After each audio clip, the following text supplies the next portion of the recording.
Alright, how's it going, y'all? Today we're going to be going over the difference between fiber optic cables and copper Ethernet cables whenever you're wanting to connect stuff at especially higher throughputs. And so this right here is your standard copper Ethernet cable.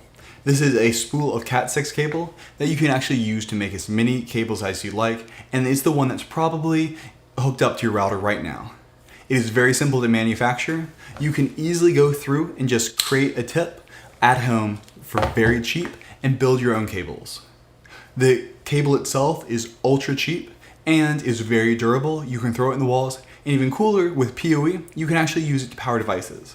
So if you've got something like a security camera that needs a network connection, you can actually run both power and Ethernet over the exact same cable with PoE and power the security camera and give it the Ethernet connection with a single cable, which is so much better than trying to hire a high voltage electrician. You can hire a low voltage electrician and have them put in Ethernet cables for all your security cameras. And so then on my right here is what's called fiber optic cable. So instead of sending the data across this line using electrical signals like it is on a copper cable, you're actually sending it using light. And so the nice thing about light is you can send it for miles and have very low signal attenuation. And so you can get a fairly cheap cable like this that can transmit data multiple kilometers away. And the other nice thing about this is because light produces so much less noise compared to an electrical signal like with a copper cable, you can cram an insane amount of data over a fiber optic cable. And so where you really start to see fiber becoming a more popular choice is around 10 gigabit. That's because 10 gigabit over Ethernet is incredibly power hungry because there's a lot of denoising software that has to go through. Instead, light is super efficient, and so you do not need nearly as much power, decreasing costs across the board. And so when you buy fiber optic gear, this right here is a fiber optic QSFP Plus, which is 40 gigabit PCIe card. And FS actually sent all this stuff over for me for free, though I do have to send it back, unfortunately. I'll leave a link to all this stuff in the description below.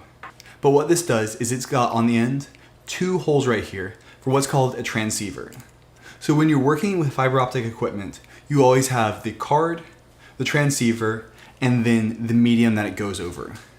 So this transceiver right here basically goes through and just plugs directly into the card, and it clicks in like that. Then what you do is you remove the shield and you actually plug in the cable directly into it. And so then it would snap in place there. And so that's how you do it. You can buy different transceivers for different things. So for example, say you have a very short run and you do not actually need a fiber optic cable. For short runs, you can actually use what's called a DAC cable, a direct attached copper cable. So what this is it's transceivers on both ends that goes through a copper cable. This makes it very cheap and it works for very short runs. So you can get a 5-meter DAC cable, which means you don't have to pay for the expensive transceiver or the fiber optic cable, and they're a little bit more durable. And so this is also why whenever people bring up the fact that on Synologies, hey, why is there not built-in 10 gig to this? I actually, in most circumstances, would rather Synology not have built-in 10 gigabit and instead save a little bit of money or include an additional PCIe card, as long as there's a PCIe card on there so you can add it in. That's because my networking gear, primarily my 10 gig networking gear, all uses SFP Plus because it is so much cheaper. You can buy an SFP Plus switch for so much cheaper than you can buy a 10 gig RJ45 switch. That's because it's such little power and you do not need as much denoising on there. And so by allowing me to choose what card I have for my 10 gig connection, I could have a dual SFP Plus card instead of the built-in RJ45 card, saving myself money and having a more simple configuration for myself. And so that's actually why Synology does not always have built-in 10 gig, because quite frankly, there are 2 different standards for 10 gig. Then once you start going higher, it's all fiber. So this, as I said, is a QSFP Plus card. That is 40 gigabits per second, which is insanely fast. And so as you can see, there's a massive transceiver on here. And so that's the difference between fiber optic gear. Generally with fiber optic stuff, the actual cards are much cheaper because they have a much lower power draw and much simpler time.